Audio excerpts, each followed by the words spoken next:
All right, everyone. Thank you again for being here. My plan is to do a condensed lecture on the chapter that deals with Western expansion and slavery. And then we have 2 weeks left after this week, and I want to focus on the Civil War and Reconstruction because those are very big topics related to the class and also to your final. I'm not minimizing the topic that I'm going to be covering today, but the Civil War there are certain topics that we cover in an early American history class that are really big ones. And the American Civil War is probably the biggest. So we need to take time with that.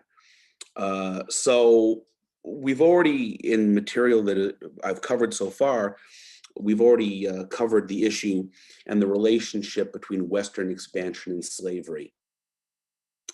And it's something you need to understand that slavery, we can talk about slavery and talk about how evil it is and how sick it is and how wrong it is.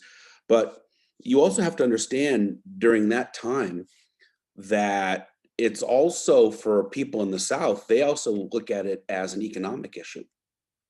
Remember that the whole plantation system would not function without slavery at the foundation of that system. So for people living in the South, they view any threat to slavery as an economic threat. And what you need to understand is that everything that happens is connected. Things just don't happen in an isolated way. So as American Western expansion continues, we continue the process of adding additional states to the Union. And the topic of slavery keeps coming up over and over. And what you need to understand is that the Missouri Compromise of 1820, in the end, doesn't solve this problem.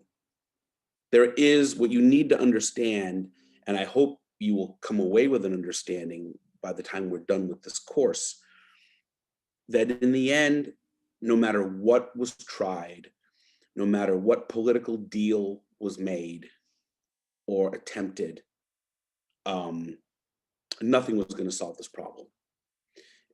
I hate to say that things are inevitable, but I have my interpretation of American history is that we were sort of doomed from the start, in the sense that when the United States of America was established as an independent nation, and we ended up in a situation where half the country is supporting slavery and half the country is not, that's a recipe for disaster.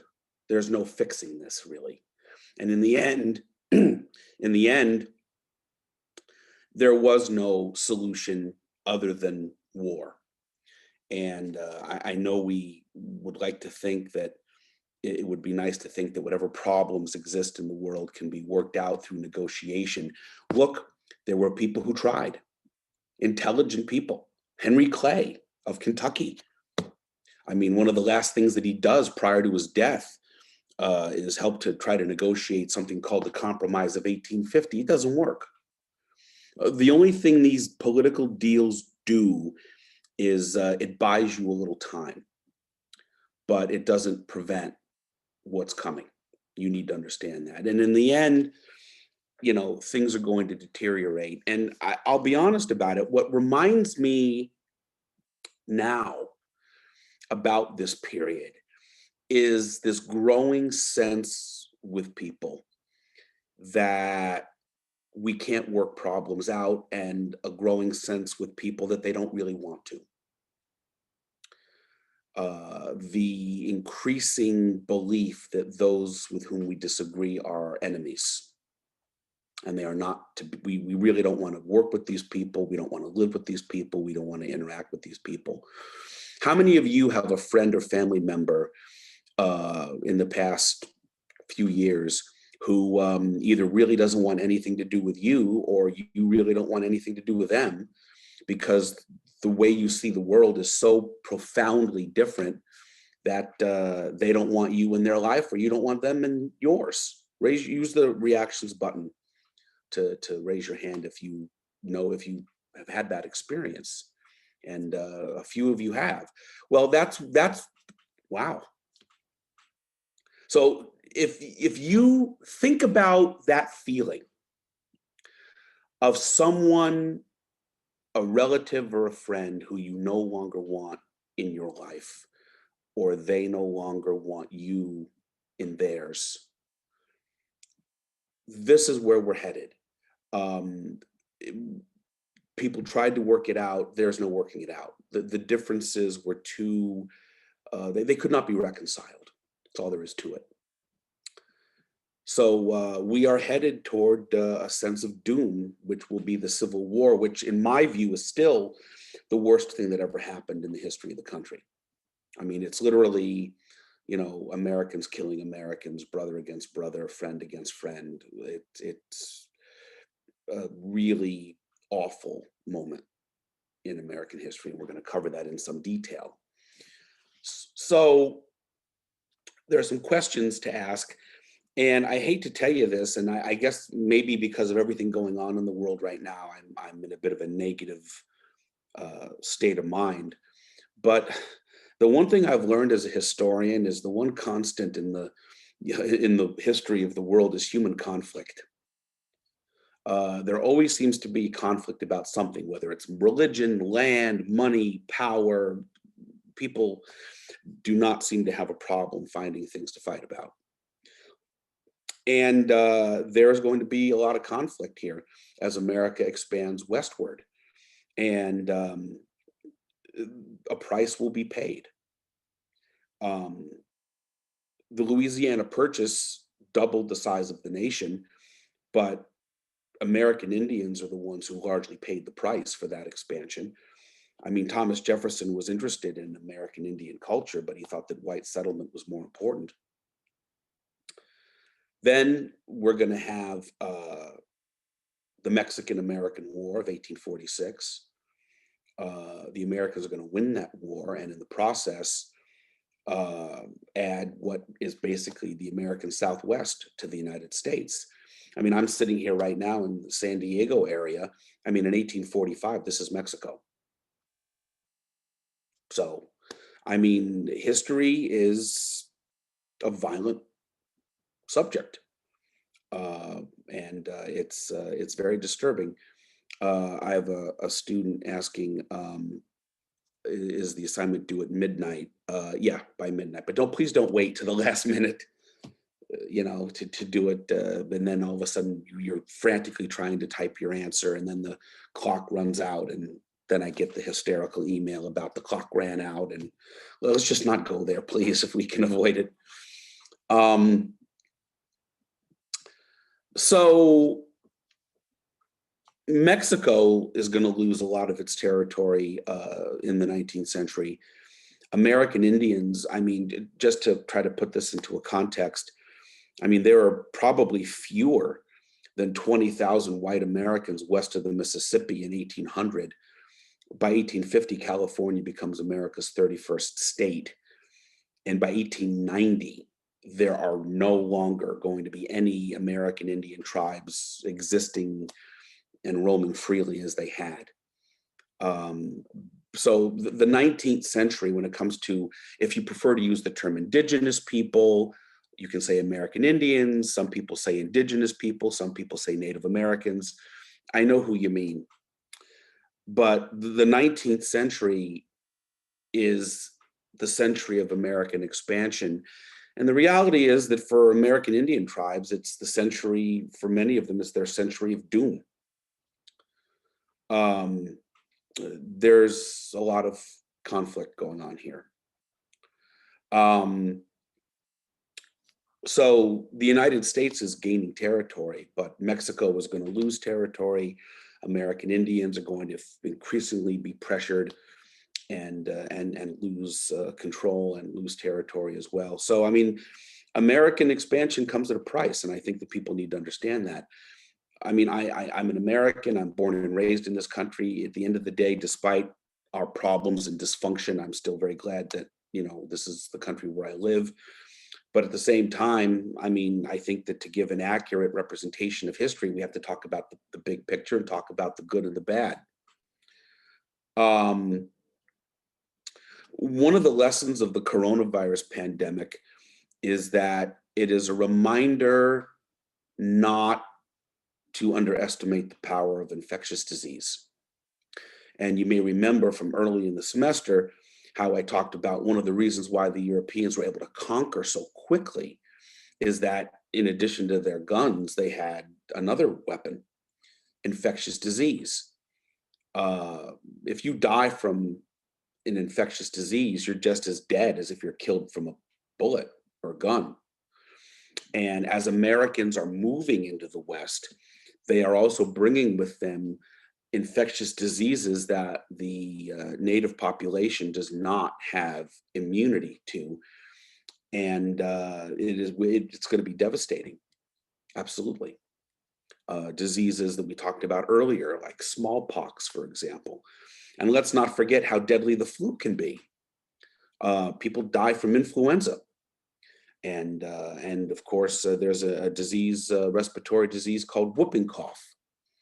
And so, the combination of large numbers of Americans moving west, the Americans have guns, but they're also bringing with them infectious diseases as well. What it basically means is that the Native Americans just don't have a chance. They really don't. There was this attitude that existed in the first half of the 19th century that is known as manifest destiny. And it was a belief in the inherent superiority of white American culture and civilization and government, and that it was our destiny to basically conquer the North American continent and to expand all the way to the Pacific Ocean. And it happened. And when you think about how quickly it happened, I mean, as I said earlier, America's western boundary in 1800 is the Mississippi River, and within 50 years, California becomes our 31st state. That's a pretty quick expansion. So manifest destiny, is there a racial element to it? Yeah, there is this idea that, this land should be under the control of people who are culturally and superior. And certainly we're not going to let all that good land go to waste because, Native Americans live there, or Mexico claims that land. So Americans are moving west. I think of this period like this. A decision was made sort of not only within American government, but really within American culture, that the United States was going to expand all the way west to the Pacific Ocean. Nothing was going to stop it. The Rocky Mountains didn't stop it. Mexico didn't stop it. And the Americans were not going to allow American Indians to stop it. And it happened, and it continued until it reached its conclusion, where the Pacific coast was reached. I mean, there was never going to be a conversation where Thomas Jefferson was going to say during the negotiations over the Louisiana Purchase, there was never going to be a conversation where he was going to say, we'd really love to have that land, but we can't have it because these American Indians are already living there, and we don't want to do anything. We don't want to cause a problem. That was not a conversation that was going to happen. So it is what it is. Mexico became an independent nation in the early 19th century, gaining its independence from Spain.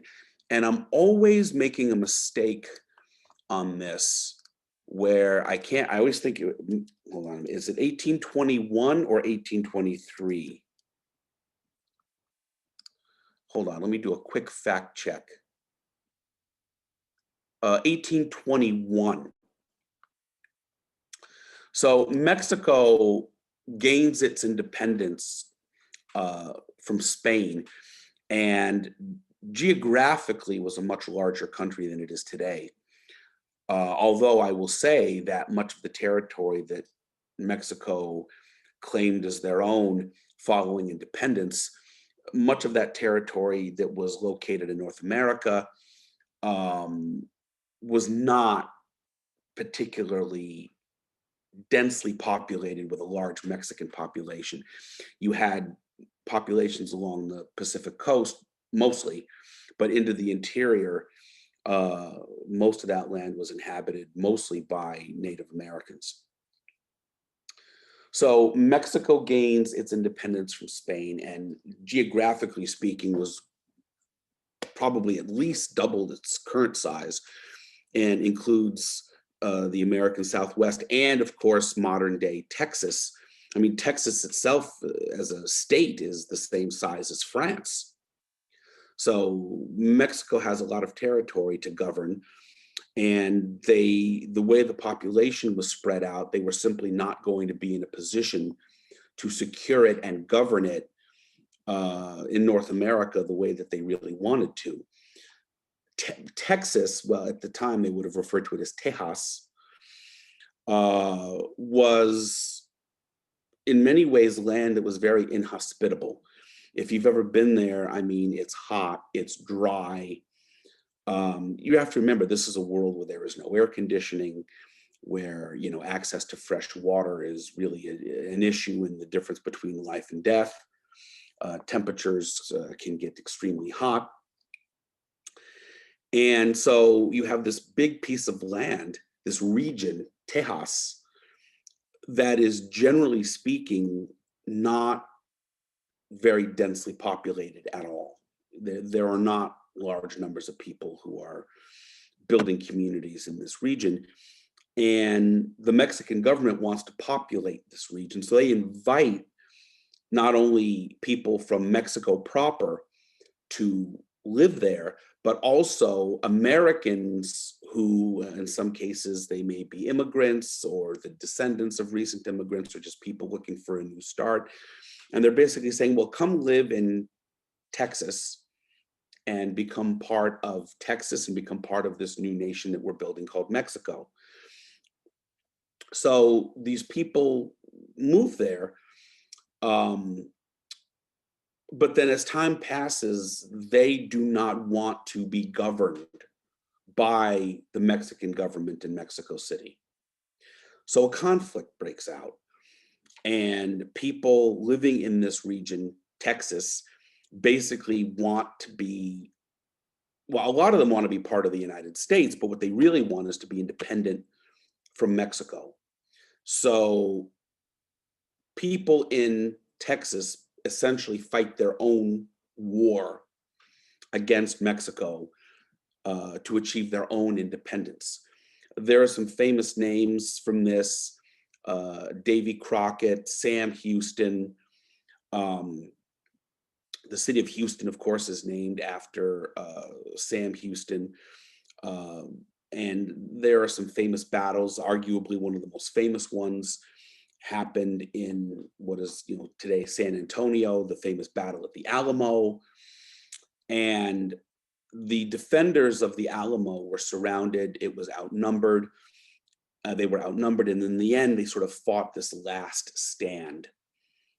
And they fought this last stand, and they died, but they died a heroic death. And so their death, they became martyred in the cause for Texas. And so remember, the Alamo became the rallying cry.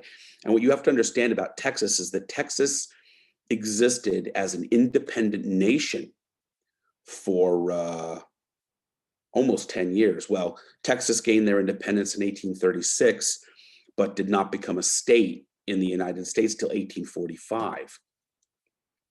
There were several reasons for that. One of them is that if the Americans had moved very quickly to annex Texas, it would have brought the whole slavery debate back to as a number one issue.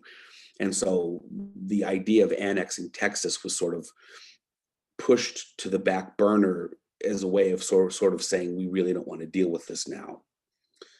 But eventually Texas does become a state, to the immense irritation of Mexico. The border between Texas and Mexico is located in and around the Rio Grande River. And of course, the Mexican army is taking positions along the Rio Grande. We have a president named James K. Polk, who is, I call him President Manifest Destiny. He is all about it. He is all about the idea of expanding America to the West. I mean, that is his thing. And so, he sends, American soldiers down there. And of course, fighting starts. And it's another one of these cases where nobody's really quite clear, who started it. But it was on. The United States government had approached Mexico about basically buying the American Southwest in a Louisiana Purchase type deal. And the Mexican government said no. So President James K. Polk basically said, well, if they want to say no, they can say no, but that's not going to stop us. And he, in a way, was looking for a fight. And he got one. And so in 1846, the Mexican-American War is on. And there are a variety of battles that are fought. There is a battle that was fought near San Diego. There's a battlefield site within driving distance of San Diego up near Escondido called the Battle of San Pascual. And if you ever wanted to, you could go up there and walk around the battlefield site. And the Battle of San Pascual is one of those battles where it's sort of unclear, like, well, who really won it? Some people say it was more of a draw. Other people say the Americans in the end won it because the Mexican forces withdrew. But in the end, the United States was the stronger nation, and the Mexican army was defeated. And the United States, in pursuing this war, invaded Mexico proper, and American troops went all the way to Mexico City. You may not know this, but even today, there are American soldiers who were killed in the Mexican-American War who are buried in a cemetery in Mexico City. So there's a lot of history there. But in the end, Mexico loses this war. And so things happen very quickly. Let me give you a very quick timeline. 1845, Texas becomes a state. 1846, the United States and Mexico go to war with each other. By the time we get to 1847, by January of 1847, the United States Marines have captured a city you might have heard of. The Marines captured a city called Los Angeles. Doesn't that sound weird? But it happened. January 1847, the United States Marines captured LA. And LA back then is not the LA of today. I mean, LA was a small town, and San Diego was even less, but still important cities. And we had two generals who were very effective in the Mexican-American War: General Winfield Scott and General Zachary Taylor, who would eventually go on to become an American president, although he would die very shortly after assuming office, which we'll talk more about in another lecture.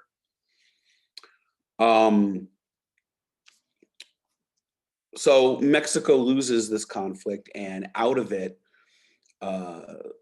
the entire American Southwest becomes part of the United States. We're talking California, New Mexico, Arizona, Nevada, parts of Utah. I mean, that's a lot of real estate.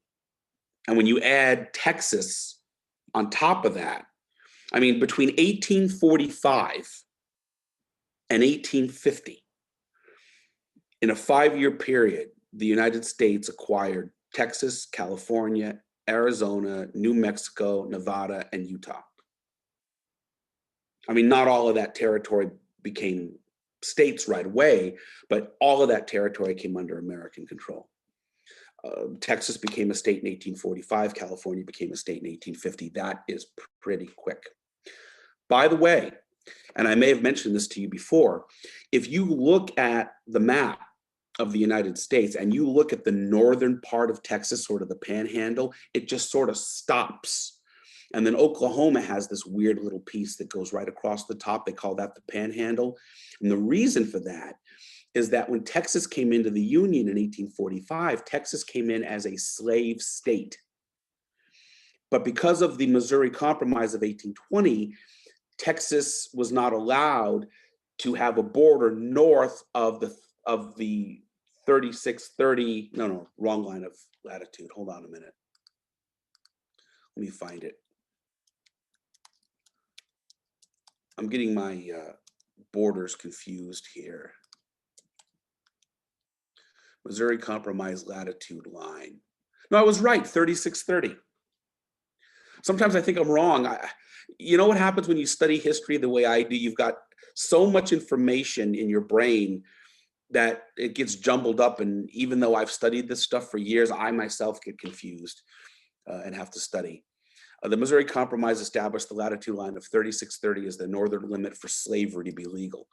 So for that reason, the northern border of Texas is cut off at that point. And that's why Oklahoma has the panhandle. So slavery has had an effect and influenced the shape of some of our states. It's because of slavery that Oklahoma and Texas have the borders they do. So, it's worth mentioning. Right after the Mexican War ended in 1848, gold was discovered in Northern California in and around what is today Sacramento.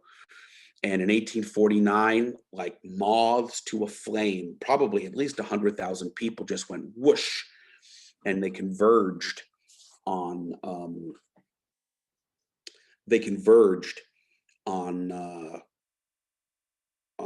California in what is known as the California Gold Rush of 1849. There's a reason why the San Francisco football team is called the 49ers and why their helmet is gold, as a reference to the California Gold Rush. Most of the people who rushed to California hoping they were going to get rich to look for gold, did most of them get rich? Did most of them find gold? No. Some did, most didn't. Some of the people who were really smart were the people who made their money selling equipment and supplies for these 49ers who, are running around out in the wilderness hoping they're going to find gold. One of my favorite examples you might have heard of, a man by the name of Levi Strauss. And he's not going to run around there like some, crazed person looking for gold. But if you want to do it, he'll sell you the clothing. Smart guy. And, the whole idea of Levi's denim blue jeans is that he had this material, denim, which is both lightweight, comfortable, but also durable. And he thought, well, if a person wants to run around outside looking for gold, this is the perfect material for them to wear. And so he started making his blue jeans. And of course, the rest is history, as they say. By the way, vintage Levi's denim jeans from the 19th century, if discovered, is worth a fortune. There are stories of people like they will look through like an old abandoned gold mine or something, and then there have been people will find a pair. And there was a story of this guy who was like cleaning out his grandmother's house after she passed away, and opened up this trunk, and there was a pair of Levi's jeans from the 19th century that had never been worn, that were folded, that were new. They're like from the 19th century. And they're worth like $25,000 or some crazy amount. My favorite story about the California Gold Rush, and I don't think I'm going to have time to share it with you, was there's a couple that these people own this land in California, and they were going for a walk. It had recently rained. and the rain had stopped, and they were going for a walk on their property, and they were walking by a tree, and they saw something sticking out of the ground. So they went to investigate, and they discovered, like several canisters that had been buried there, and the recent rain had exposed them. And they took these canisters out of the ground, and when they opened them up, they discovered that they were filled with gold rush gold coins from the gold rush, some of them extremely rare. And I mean, that they literally found buried treasure. And the coins were magnificent and went to auction. I think they got like, 10 or 12 million dollars or more.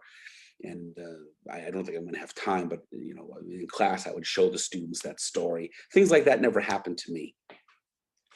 Although I will share with you an unrelated comment. I recently bought a $2 scratcher when I filled up my car with gas, and I actually won and got some money. So I felt, it's almost as exciting as when you go to McDonald's and you eat the food, and then you go into the bag and you find extra French fries that fell to the bottom of the bag. It's like treasure. Isn't that a great feeling? So, but I don't find, gold rush gold. It's like the story of this. There was someone who went to a garage sale or a flea market, and they bought this old picture because they thought it looked nice. They paid like $5 for it, and they went to put a new frame on it. When they took the picture out of the frame, they found hidden behind it a copy of the Declaration of Independence. Things like that don't happen to me. So I want you to be aware of the California Gold Rush. 1846 is not only the year of the Mexican-American War, it is also the year that the Mormons set out on their great journey to the Great Salt Lake to establish a community for themselves in what is now modern-day Utah. Joseph Smith, the founder of the Church of Latter-day Saints, was murdered. His successor was a man by the name of Brigham Young, and he realized that in order for their religious community to survive, they needed to be able to live somewhere where they could practice their religion safely and freely. So in 1846, they began their journey west, and they settled around the Great Salt Lake. And to this day, I mean, Salt Lake City and the state of Utah in general is a region of the United States with a very large concentration of people who are practicing this religion and who are members of the Church of Latter-day Saints.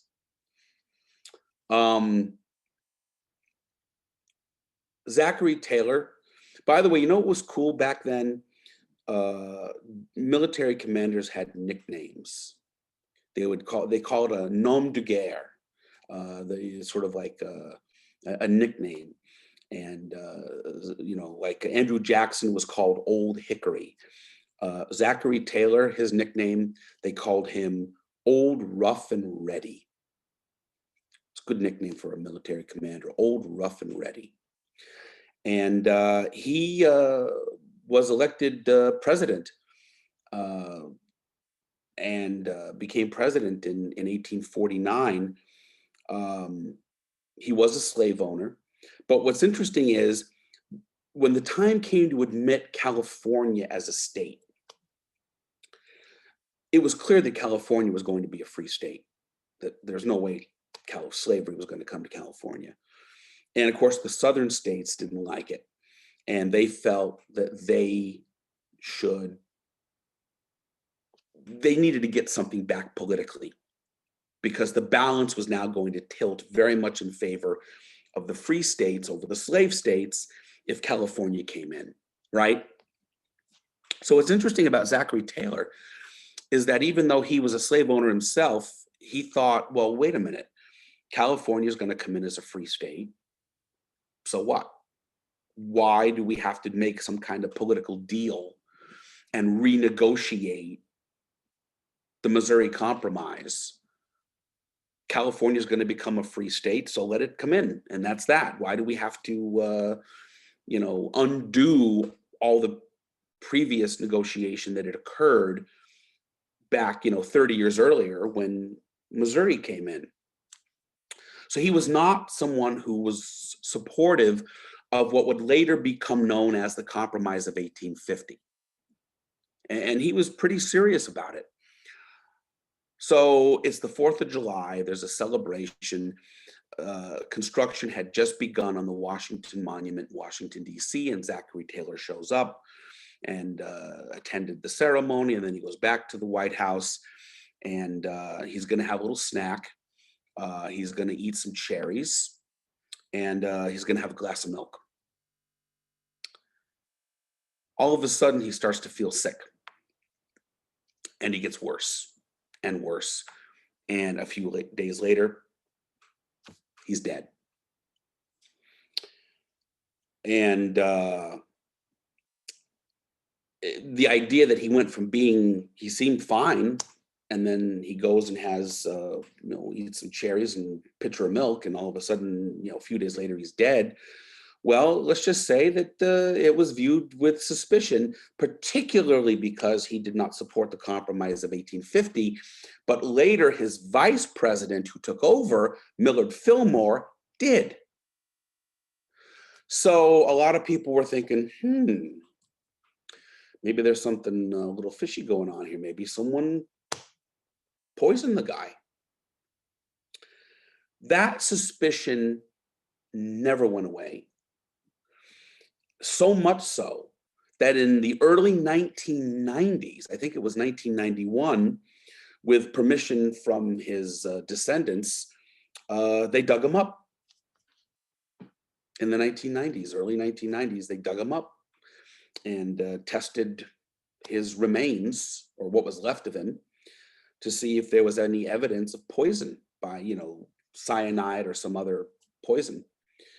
And they found that there was no evidence of a toxic poison in his remains. And they concluded that he very likely died of natural causes, perhaps cholera or some other natural cause, but that he wasn't poisoned. But a lot of people thought he might have been. And that's interesting about Zachary Taylor. In the end, the political deal that's going to be done is called the Compromise of 1850. Basically, what happens is, if California is going to become a free state, California is huge. It's going to turn the balance between the slave states and the free states very much in favor of the free states. The southern slave owning states don't like it one bit. They want a do-over of the Missouri Compromise, basically. That's what they want. Because there is still a lot of territory that has not yet come in and been admitted yet, right? And if you follow the rule of the Missouri Compromise of 1820, any of that territory above the 3630 line of latitude cannot have slavery. But now what the southern states are saying is, well, they're saying, oh, this isn't fair because California is so big and it's a free state. So the Missouri Compromise isn't fair because it doesn't give us a chance to add more slave states. So they basically, in a way, I like to say, they had a tantrum, and they wanted a do-over of the Missouri Compromise of 1820, and they got it. But it also shows you how fragile the country was. We could have ended up with a civil war right there. And by that time, Henry Clay of Kentucky, he's an old man, he's in failing health. He sees the danger here. He sees what's coming. And remember that Henry Clay, remembered very well what happened with South Carolina in 1832, back with Jackson. He sees what could happen here, and he wants to prevent a conflict. So he tries to put together a series of bills. It's a package. And this package is what is, you put the package together, and it's the Compromise of 1850. So what is it? Well, California is going to become a free state, but it's going to undo the Missouri Compromise of 1820, and it's going to allow for people who move into new territories to vote on the issue of slavery for themselves if they want it. It'll become known as popular sovereignty. So in other words, if you move into the Kansas territory and Kansas is going to come in as a state, the Missouri Compromise of 1820 is no longer a barrier. If you want slavery, if the people want to vote for slavery, then they'll have slavery. And another element of this, which is very controversial, is the passage of a new fugitive slave law. It used to be that if a runaway slave made it to a free state, if you're a slave and by, luck or good fortune, you manage to make it to a free state, then you're free. Well, according to this new fugitive slave law, now the slave catchers can go after you no matter where you are. And of course, you can imagine the reaction to this by the abolitionists. So this compromise of 1850, it doesn't solve the problem, and in a way it makes it worse because it causes everybody's passions to become inflamed and their positions to become more entrenched, if that makes sense to you. So it doesn't fix a thing. All of the things I talked about today are going to be on your final exam. And I do have some video clips I want to share with you. So the first one I want to do is share a video clip with you. They're brief, but they're effective. The first thing I want to do is share a video clip with you about Manifest Destiny. It's just a simple video summary. Hold on here. Matthew Pinsker, and I'm a historian. Here are a few things you need to know to sound smart about Manifest Destiny. People think of it as the official policy of territorial expansion, the idea that God had blessed America to become an ocean-bound republic in the 19th century. But the truth is, presidents and secretaries of state, they didn't use the phrase Manifest Destiny. It was the slogan of a journalist named John L. O'Sullivan, who invented it in 1845 when he was writing editorials about the annexation of Texas and about the boundary dispute with Britain over the Oregon Territory. He said it was blessed by Providence. It was the manifest destiny of the country to become this continental power. It immediately became controversial at the time. The phrase itself was used more by critics than supporters as a way to ridicule expansionism. Whigs and others opposed it. A lot of Northerners thought it was code for spreading slavery. In fact, a lot of Manifest Destiny advocates, people who believed in territorial expansion, they felt like they had failed. They didn't think the country was spreading widely enough. They wanted all of Mexico. They wanted Canada. They wanted the entire continent to be part of the American Republic. The phrase actually kind of disappeared from American political life until the 1890s, when it was reborn as part of the drive to make the United States a global power. Some people began to talk about expanding into the Caribbean or the Pacific. This is the era of the Spanish-American War. And that's when Manifest Destiny became ever more popular. But the irony is, by that point, John L. O'Sullivan, he had died in 1895, and when he died, his obituaries didn't even mention the fact that he was the author of the phrase.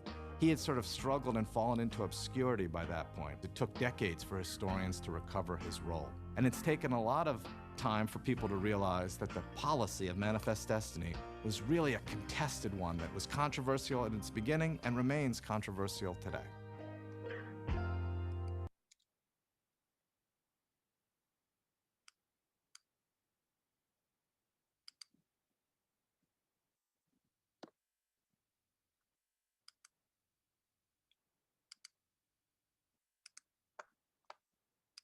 Images of adventure, lawlessness, and opportunity. But what possessed us to go west in the first place? It all traces back to an important but not very well-known conflict in the mid-19th century called the Mexican-American War. In the 1840s, America was a pretty young country, and it was hungry to expand. President James K. Polk was especially eager to acquire more territory. He believed in manifest destiny. That's the idea the United States had a duty to expand westward across the North American continent. There was a lot of incentive for American settlers to go west. They could spread religion, strike it rich in business, or just get a fresh start. Needless to say, America's neighbor, Mexico, wasn't thrilled about the westward expansion craze. Both countries were already on thin ice. Mexico was bitter about losing Texas to the U.S. after it won its independence in 1836. President Polk wanted California and New Mexico too, and he offered Mexico $30 million to purchase them. But they refused to sell. But hang on, conquering the West was America's manifest destiny, right? So Polk wouldn't take no for an answer. He picked a fight, sending troops to occupy a disputed area of the Texas and Mexico border. And when American troops and the Mexican cavalry clashed, Polk seized the opportunity to declare war on Mexico on May 13, 1846. Ultimately, Mexico was unprepared for war. Its internal politics were just a mess, and its cavalry couldn't measure up against the expertise of the U.S. military. After 2 years of fighting, Mexico was defeated, and in the Treaty of Guadalupe Hidalgo, it ceded a third of its territory to the U.S., areas that include modern-day Utah, California, Nevada, Arizona, and Texas. The Mexican-American War had a major impact because it resulted in one of the largest territorial expansions of the United States. It also launched the careers of a few generals you may have heard of: future U.S. President Zachary Taylor and Civil War titans Robert E. Lee and Ulysses S. Grant.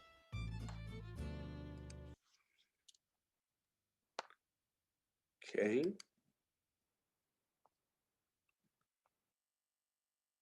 Back to this guy for a minute. Hi, my name is Matthew Pinsker. I'm a historian, and here are a few things you need to know to sound smart about the Compromise of 1850. But in 1850, things are way more complicated than before because it's the aftermath of the Mexican War with the acquisition of territory in the West in an era of great sectional strife. This is right after the gold rush in California of 1849, and there's an awful lot of pressure over what to do about admitting a state in the West that doesn't have a history of slavery and might alter the sectional balance between slave and free states in the U.S. Senate. And in January of 1850, a senator named Henry Clay, who's famous as a compromiser in American history, he offered a package of proposals to try to adjust the sectional debate between the country over this issue. And the debate in the Senate was fierce and intense, some of the most dramatic scenes in American history. And they turned over the architecture, the engineering of this compromise package to Stephen Douglas, a younger senator from Illinois, a Democrat. And Douglas decided that the only way to get enough support for all of the different elements of the compromise was to break it apart and treat it separately. When it achieved final form as a series of separate bills in the fall of 1860, there were only 5 bills. One was about the admission of California as a state, a free state. One was about the organization of the Southwest Territories, New Mexico and Utah, without regard to slavery. One was about the adjustment of the border with Texas and New Mexico. One was about the elimination of the slave trade in the District of Columbia. And the 5th and final bill, and most important for Southerners, a tougher federal fugitive slave law. Afterwards, enough people were relieved that they felt like they had achieved a kind of compromise. But most historians realize it was a shaky one at best. And even though it appeared for a couple of years that it would succeed, very quickly, the fabric of the so-called Compromise of 1850 fell apart. Young people in large numbers.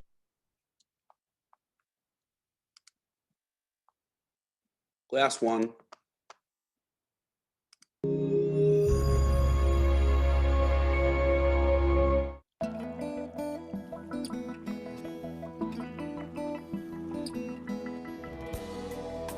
Gold was actually found by Mexicans in the 1830s in a couple different spots, Southern California, but not the gold fields that we associate with the gold rush.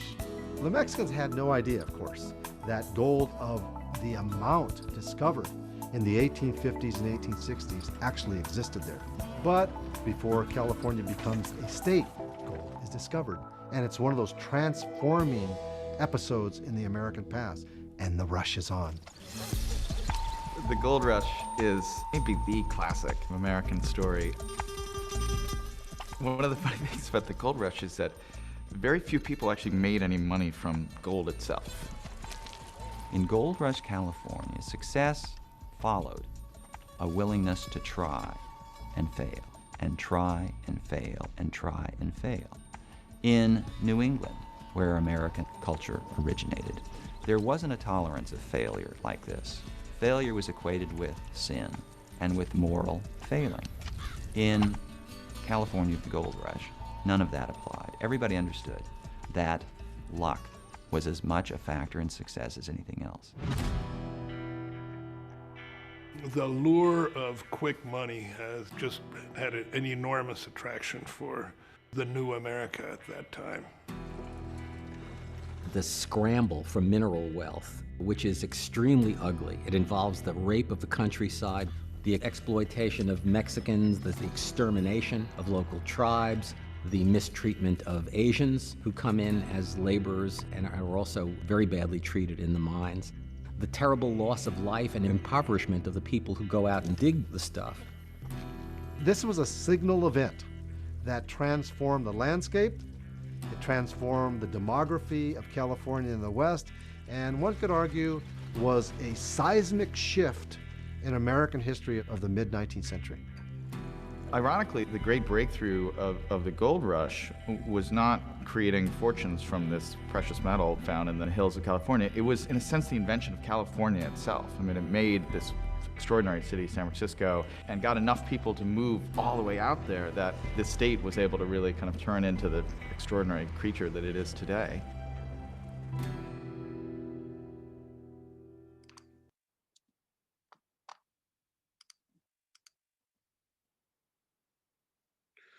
Okay, so that's my lecture.